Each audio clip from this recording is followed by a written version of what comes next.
हमारे YouTube channel देखने वाले सभी मित्रों को नमस्कार। बहुत कुछ सुन लिया होगा अभी तक आपने सुदीक्षा भाटी के बारे में। सुदीक्षा भाटी के बारे में आपने सुना होगा और अखबारों में उसके बारे में काफ़ी छप चुका है, टेलीविज़न चैनलों में इस पर काफ़ी कुछ दिखा दिया है और पुलिस इसकी तफ्तीश कर रही है। घटना भी आपको मालूम होगी कि वो किस तरह से वो भारत आई हुई थी। वो एक होनहार छात्रा थी, अमेरिका के बॉब्सन कॉलेज में पढ़ रही थी। उसको 4.25 करोड़ रुपए स्कॉलरशिप मिलती थी। थ्रू आउट वो टॉपर थी, हर सब्जेक्ट में उसके अच्छे खासे नंबर थे और वो भारत आई हुई थी कोरोना संक्रमण के दौरान। जब वहाँ से वापस आए छात्र तो उनमें वो भी वापस आ गई 4 महीने पहले। वो बुलंदशहर जा रही थी अपने चाचा के साथ बाइक में बैठकर। तो ये बताया जा रहा है कि कुछ गुंडों ने बाइक का पीछा किया और स्टंट करने लगे और उसके बाद उनकी बाइक उनके बाइक से टकरा गई, जिसके कारण वो जो पीछे बैठी हुई थी वो गिर गई। अस्पताल ले जाते समय उसकी मौत हो गई। इस बारे में पुलिस का कुछ और भी कहना है। पुलिस ये कह रही है कि बाइक उसका भाई चला रहा था, चाचा नहीं चला रहा था और वो काफ़ी तेज चला रहा था। उसने हेलमेट नहीं पहन रखा था और जब वो तेज चला रहा था तो आगे उसकी स्कूटी, उन्होंने कहा स्कूटी बाइक से टकरा गई और वो नीचे गिर गई।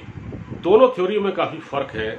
पुलिस तो इसकी जांच कर ही रही है, सीसीटीवी फुटेज भी इसके मिल गए हैं, तफ्तीश आगे बढ़ रही है। परिवार के लोगों का कुछ और कहना है। परिवार के लोग कह रहे हैं चाचा बाइक चला रहे थे, पुलिस कह रही है भाई चला रहा था। दोनों में काफ़ी विरोधाभास है।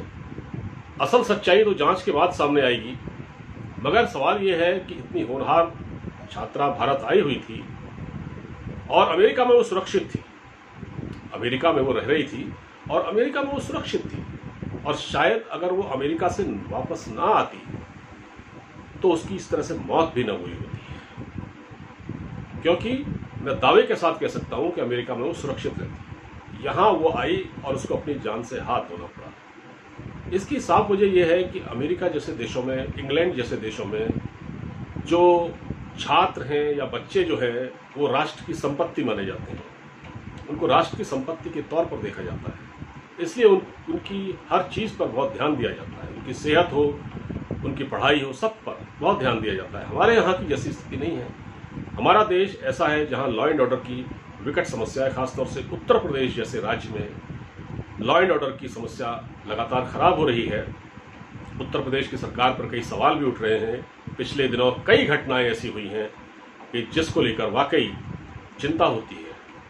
और अगर ये घटना वाकई, अगर ये एक्सीडेंट है, एक मामूली अगर ये एक्सीडेंटल है तो, और अगर ये जानबूझकर किया गया है तो इस पूरे मामले की जांच होनी चाहिए। और मुख्यमंत्री योगी आदित्यनाथ से हमारी ये गुजारिश है कि वो पर्सनली इस मामले में इंटरवीन करें और देखें कि पुलिस पर इतना दबाव डालें कि इस घटना की सच्चाई जनता के सामने आ सके कि आखिर इस लड़की को अपनी जान से हाथ क्यों धोना पड़ा। क्योंकि अभी हम स्पष्ट तौर पर कुछ नहीं कह सकते, हमारे पास कुछ नहीं बताने के लिए। जो तथ्य हैं, जो बयान आ रहे हैं, हम उसी के आधार पर आपसे बातचीत कर रहे हैं। ये बात सही है कि अगर वो इस वक्त अमेरिका में होती तो शायद उसकी इस तरह से मौत नहीं हुई होती। हमारी सरकार बेटी पढ़ाओ बेटी बचाओ का नारा भी देती है, इस तरह की नारेबाजी होती है। लेकिन सवाल यह है कि जब तक आप एक ऐसा माहौल नहीं